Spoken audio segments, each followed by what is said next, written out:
आपको स्क्रीन पर काली माँ की तस्वीर नजर आ रही है। इसको तस्वीर कहना ठीक नहीं होगा, ये एक पेंटिंग है, ये गोंड पेंटिंग है। मेरे साथ गोंड पेंटिंग के दो आर्टिस्ट हैं जो गोंडवाना से आए हैं। क्या है ये गोंडवाना? धरती, समंदर पर तैरता जमीन का एक बड़ा टुकड़ा। एक टुकड़ा दो टुकड़ों में बदला, दूसरा टुकड़ा जिसका हिस्सा थे साउथ अमेरिका, अफ्रीका, एशिया का एक छोटा सा हिस्सा जिस पर इस वक्त मैं खड़ा हूं और जिसे मैं और आप भारत कहते हैं। इसके अलावा अंटार्कटिका और ऑस्ट्रेलिया। लाखों लाख बरस पहले ये टुकड़ा धरती से अलग हुआ।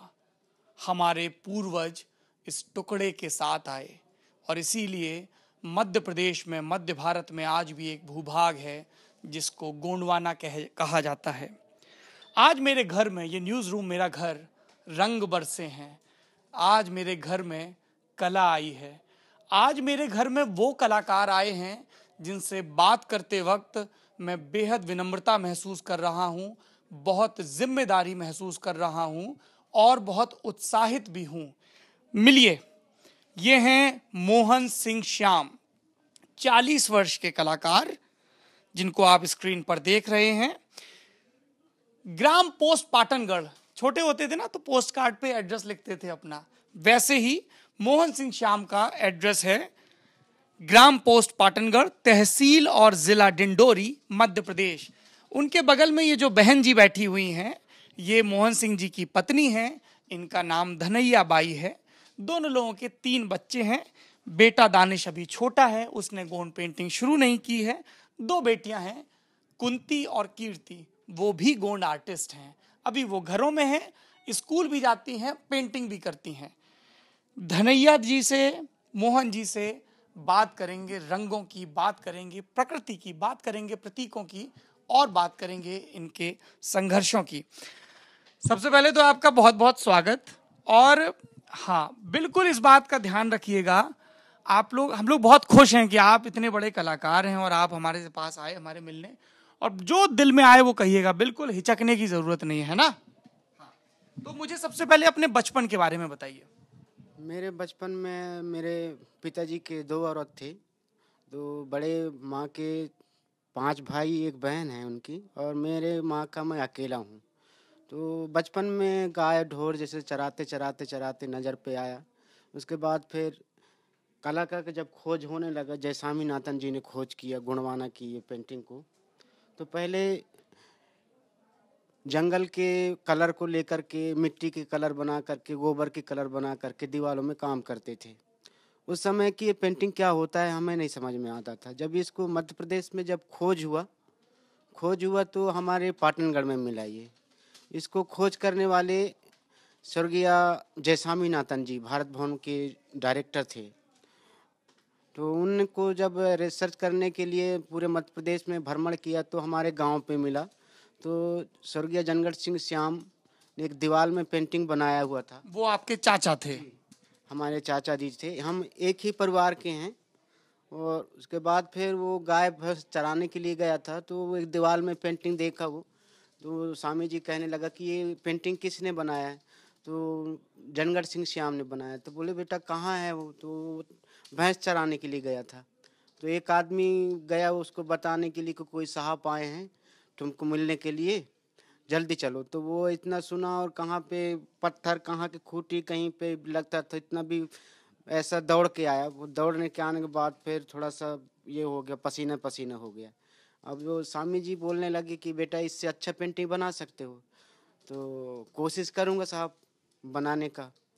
तो उसी दिन उसी रात में फिर वो चाचा जी को भारत भवन में ले आए, और भारत भवन में लाने के बाद फिर देश विदेश में उनको घुमाया गया, काफ़ी सराहन गया। लेकिन उनको ये पता नहीं था कि ये पेंटिंग मैं किस लिए बना रहा हूँ। तो स्वामी जी थे कि अपने जान को उसने पूरा कर दिया था कि इस बंदा को मैं, इस बच्चा को पूरा दुनिया को घुमाऊंगा।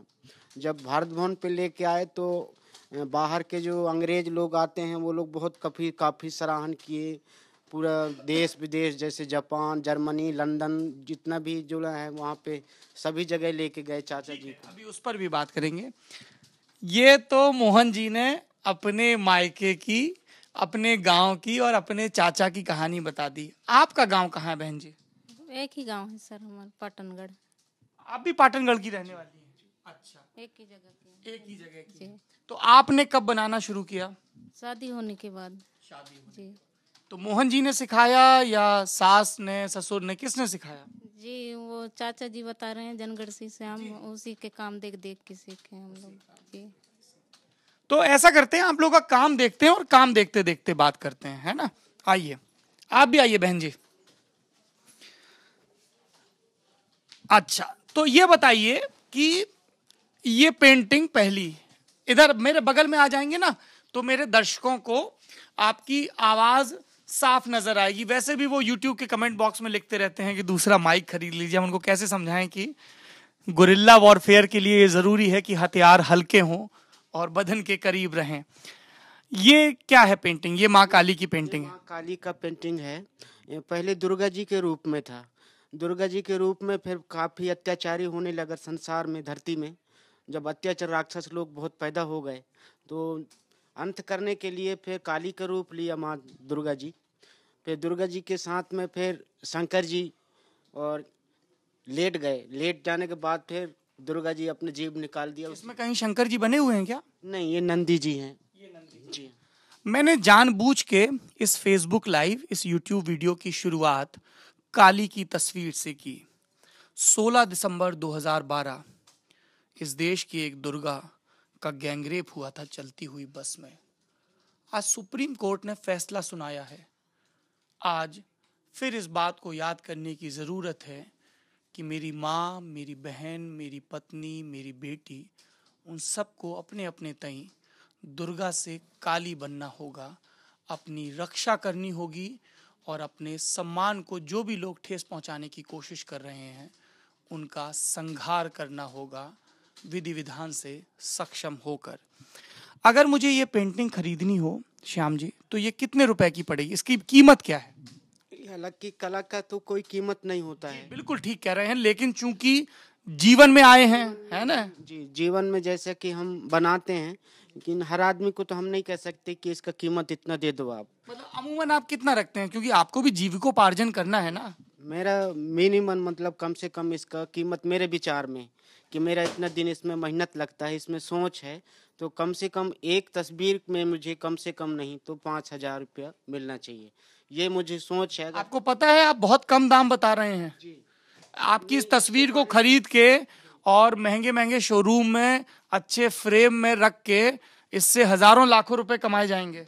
जी हाँ, वो तो मुझे पता नहीं है, लेकिन इसका हम दूसरे वाले गैलरी में जा कर के देखते हैं तो इसी पेंटिंग का कीमत करीबन 50,000 या 25,000 रुपये रखते हैं। वो कौन लोग बनाते हैं? आप ही जैसे कलाकारों की खरीद के रखते हैं वहां पे? नहीं, हम लोग जो वैसे बनाते हैं तो ये बड़े गैलरी वाले जो ले जाते हैं, उनके बाद फिर ले जाने के बाद फिर फ्रेम करते हैं, फ्रेम करने के बाद फिर डिस्प्ले करते हैं। अच्छा, ये बताइए, इसमें बहुत सारी आंखें बनी हैं, ये आंखें किस चीज का प्रतीक है? कर रहा था, सभी के गर्दनें काट रहे थे तो हम इतना गर्दन नहीं दिखा करके आंखें दिखाए हैं हम लोग। अच्छा, ये दूसरी पेंटिंग है।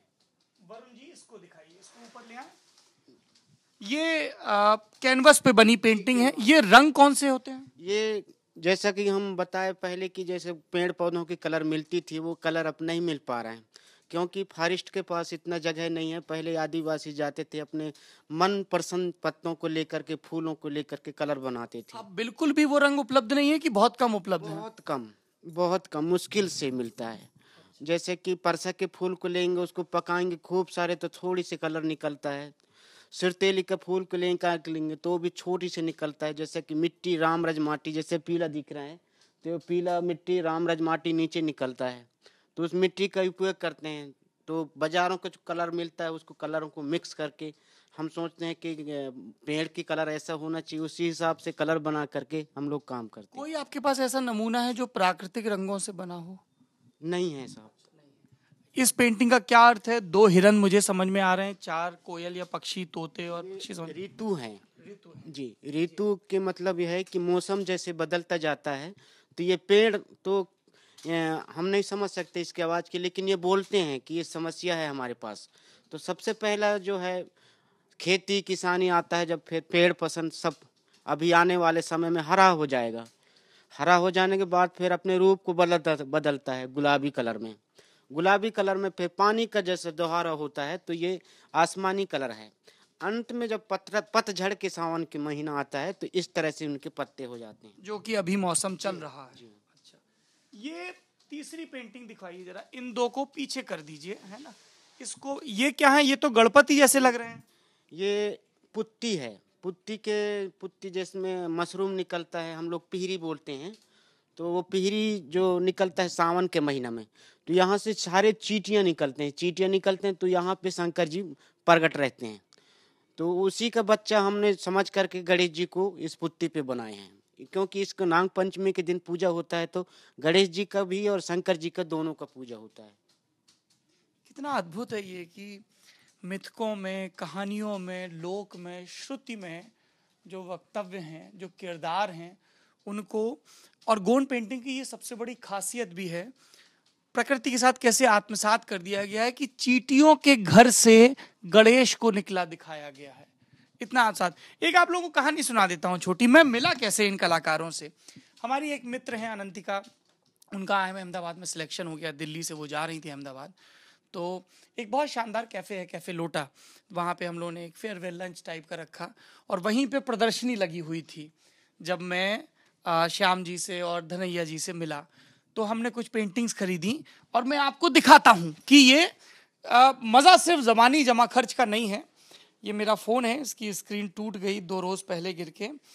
ये मेरे ड्राइंग रूम की तस्वीर है और ये जो आपको 2 पेंटिंग दिख रही हैं सर के ठीक ऊपर, ये इन्हीं की बनाई हुई पेंटिंग है। हम लोग, मैं किसी बड़ी कंपनी का विरोधी नहीं हूँ, सबका अपना अपना काम है।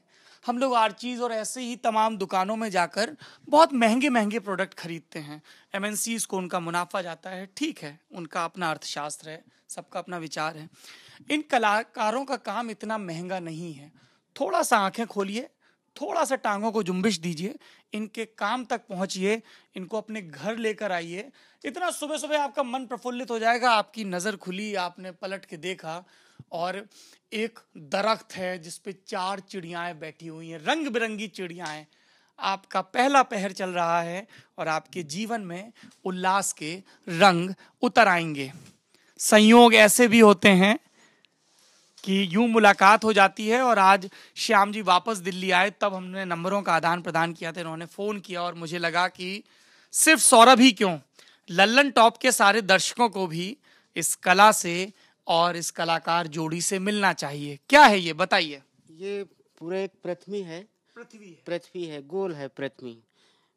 ये पृथ्वी तो जहाँ है तो वहाँ है, लेकिन ऊपर का जो है चांद सूरज ये अपने जगह में है, लेकिन पृथ्वी घूमता रहता है। किस जगह पे ये अपने अपने मौसम को बदलाते जाता है। फिर इस धरती में हमने ये दिखाया है, यहाँ बहुत जम के गर्मी है, तड़प रहे हैं।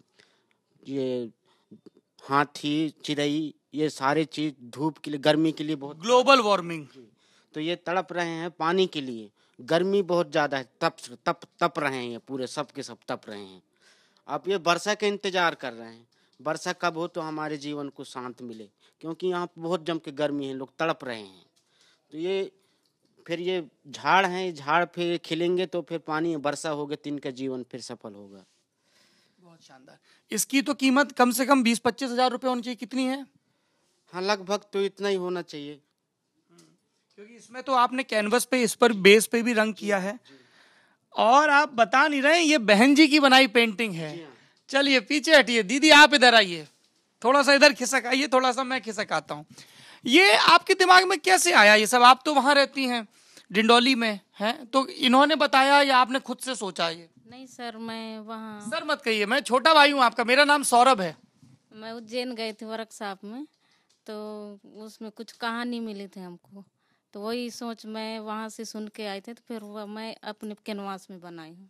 क्या कहानी सुनाई गई थी आपको? ये वर्षा के बारे में है, ये गर्मी ऋतु के बारे, ग्रीष्म ऋतु जी, उसके बारे में है। अच्छा, तो धनैया दीदी कहानियां सुन के आती हैं और फिर अपने मन से उन कहानियों को तस्वीरों में बदलती हैं। और कौन सी पेंटिंग है आपकी? ये भी आपकी है? ये लड़की की है, बड़ी बिटिया है, कुंती नाम है, स्कूल जाती है ना, खाना भी बना लेती है, आप बता रही थी। भाई और कीर्ति को वही खाना खिलाती है, दानिश और कीर्ति को। कुंती कौन सी क्लास में पढ़ती है दीदी? वो 10 में पढ़ती है। शादी वादी तो नहीं की है ना अभी? हाँ, अच्छे से पढ़ाना उसको, 18 साल से पहले बिल्कुल मत सोचना है। पक्का? जी हाँ। बिल्कुल। क्या है इस पेंटिंग में बताइए? ये तो बिटिया रानी ने बनाई है, इसको तो जरूर देखेंगे। जी, इसमें पेड़ है सर और चिड़िया है। ये तो मोर जैसे लग रहे हैं इसकी कलगी देख के, हैं? हाँ, वो अपनी स्टाइल से बनाई है, धागा चिपका रह गया थोड़ा सा। चलिए और दिखाइए। ये कुंती की पेंटिंग है। ये क्या है? ये तो बिल्कुल कुछ सूरज देवता लग रहे हैं। क्या है दीदी बताइए? मोहन जी, ये तो आपकी पेंटिंग। चलिए, आपका भी नंबर आ गया। ये 7 ऋतु हैं। 7 ऋतु हैं जो अपने दिशाओं को बताते हैं। सबके रूप अलग अलग हैं। 7 ऋतु में हम इसमें दिखाए हैं कि सबके कलर अलग अलग हैं, लेकिन अपने कलर जो है सूर्य भगवान नहीं बदला हुआ है, वो अपने जगह में स्थान पे है। और फिर अगर झाड़ झड़ू का रहेंगे तो मैं रहूँगा, झाड़ झड़ू का रहते हैं तो जैसे ये प्रकाश देता है सूरज भगवान, तो इनको भी सांस लेने का एक विश्वास रहता है। अगर ये रात ही रात रह जाएगा तो इनको कोई देखेंगे नहीं। तो इसलिए सूर्य भगवान को प्रणाम करते हैं। सारे 7 ऋतु जो हैं ये सूर्य भगवान को नमस्कार करते हैं कि ये हमारे लिए एक हवा देने का एक प्रयास होना चाहिए। और कोई पेंटिंग जो आप चाहेंगे कि हमारे दर्शक देखें? अभी लाइव देख रहे हैं वो आपको, आपकी बातों को, आपके काम को। कोई और पेंटिंग जो आप दिखाना चाहेंगे इसमें से? कोई जिसको बनाने में सबसे ज्यादा वक्त लगा हो, विचार कोई बहुत गहन हो, बारीक काम हो? हाँ, इसको ऊपर कर लीजिए। ये लीजिए। अरे वाह, ये तो बड़ी भी है बहुत, है। प्रज्ञा, ये पेंटिंग जरा उधर खिसकाओ। ये वाली पेंटिंग देखेंगे हम। इसमें ये आदमी रिक्शा चला रहा है, नहीं बाइक है ये तो। ये टमटम है, ये मछली है, और ये क्या है? ये तो बिल्कुल डायनासोर टाइप का लग रहा है। ये किसी और का है। हाँ, ये सारी पीछे खींच लीजिए, आराम से आराम से खींचिए। बैलगाड़ी है, बैलगाड़ी में दुल्हन भी है, नहीं सवारी है, चिड़िया है। ये क्या है? ये तो कुछ चक्री टाइप की लग रही है। कुंडी है, ये मंदिर लग रहा है, मंदिर है, चिड़िया है। ये तो पशुपतिनाथ लग रहे हैं। पशुपतिनाथ शिव का एक नाम। सिंधु घाटी सभ्यता में हमें जो धातु के सिक्के मिले उनमें से एक में ये मुद्रा अंकित है, जिससे ये अंदाजा लगाया गया कि वैदिक काल से भी पहले के हमारे जो पूर्वज रहे हैं वो किसी ऐसे देवता की पूजा किया करते थे जो पशुओं से संबंधित था, क्योंकि तब तक खेती का प्रयोग बहुत ज्यादा नहीं हुआ था सिंधु घाटी के बिल्कुल शुरुआत में। लेकिन जब सिंधु घाटी अपने चरम पर पहुंची तो जो सबसे प्रमुख खुदाई में चीजें मिलती हैं, चाहे वो हड़प्पा हो, मोहनजोदाड़ो हो, कालीबंगा हो, वो अन्नागार है। एक स्थानीय सार्वजनिक स्नानागार, मंदिर कोई नहीं मिलता है, स्थानीय सार्वजनिक स्नानागार मिलते हैं और अन्न इकट्ठा करने के स्थान मिलते हैं, जहां से खुदाई में पुराना गेहूं भी राखालदास बनर्जी वगैरह को मिला था। वैसे ही ये पाशुपति, जिनको महादेव कहा जाता है, एक कहानी और सुन लीजिए।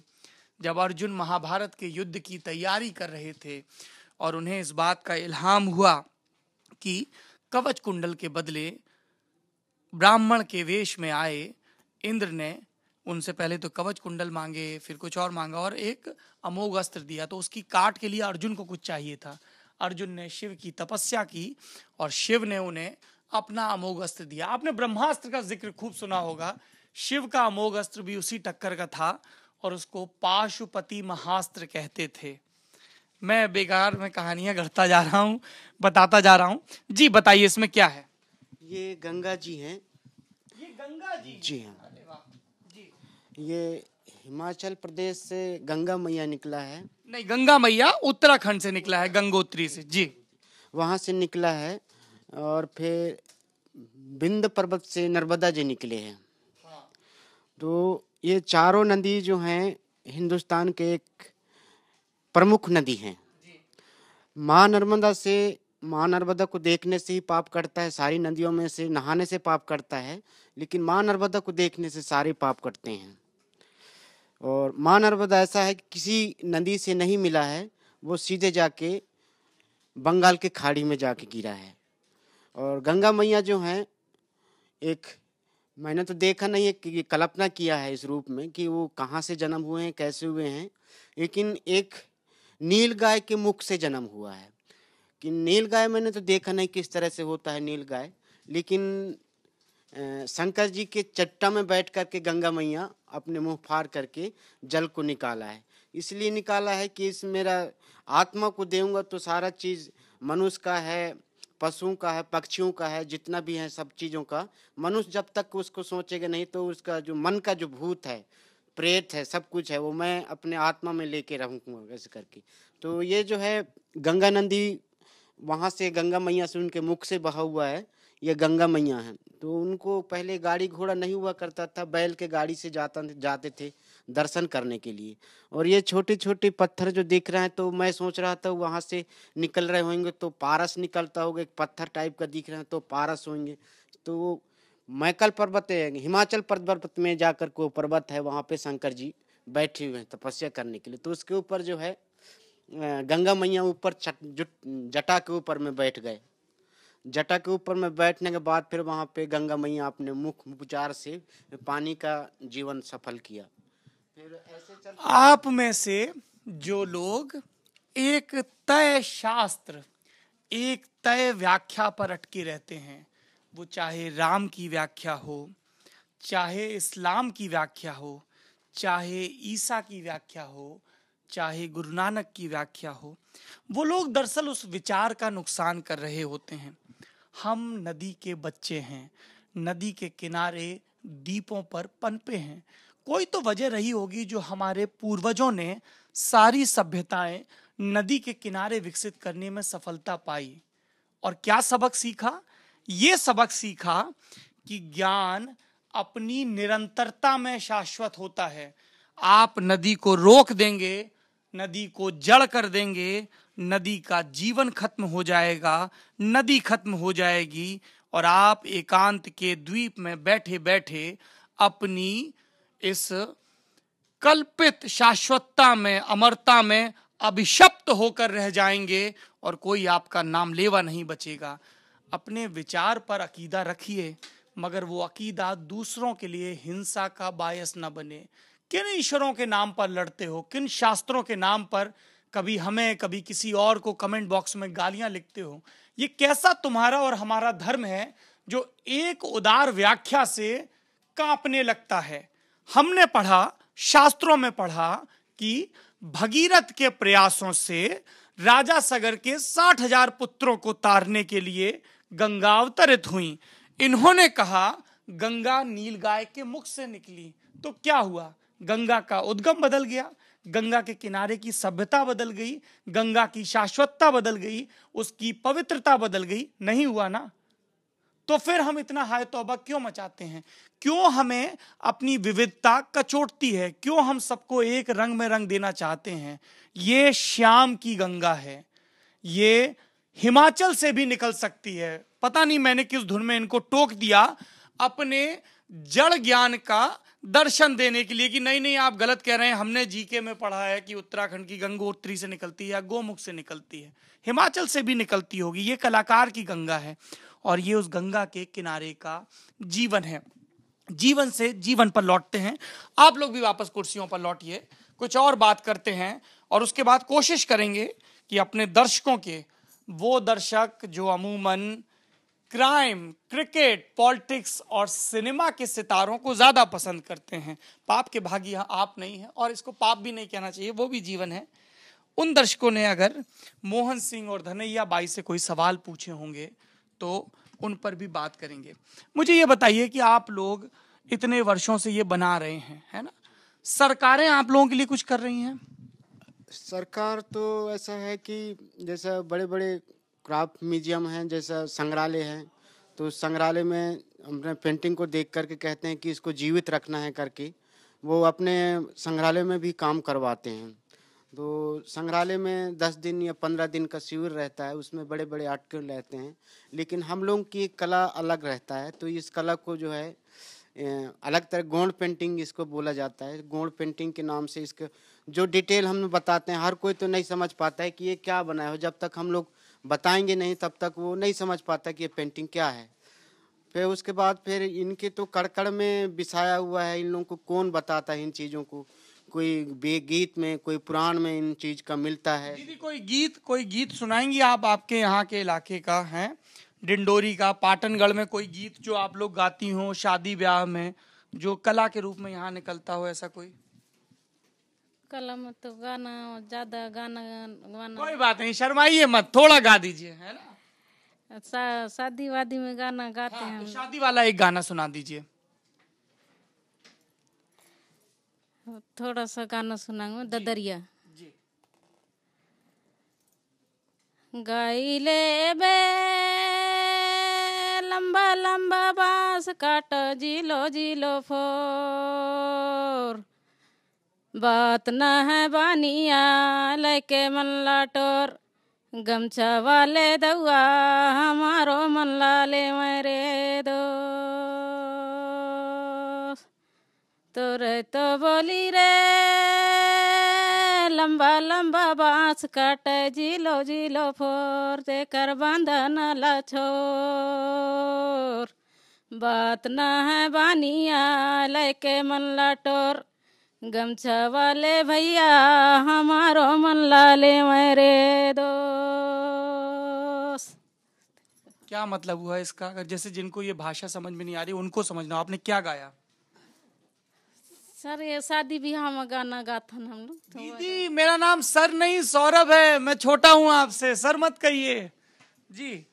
क्या इसका मतलब क्या हुआ गाने का? एक लड़का लड़की का जैसा शादी होता है तो एक जैसे बारात जाते हैं, तो लड़की को जैसे हमको पटाना है। अच्छा, तो वो गीत के माध्यम से उस तो लड़की, आपने धनैया दीदी को कैसे पटाया आप ही के शब्दों में? आप उनको गीत वीत से तो नहीं मैंने कुछ किया, कि हम लोगों का मन पसंद हो गया तो शादी हो गया। मन पसंद हो गया तो कैसे मन पसंद हुआ दीदी? शर्मा रही है दीदी। ऐसे नहीं है सर, पहले माँ बाप जहाँ भी शादी कर देते हैं वही ठीक था।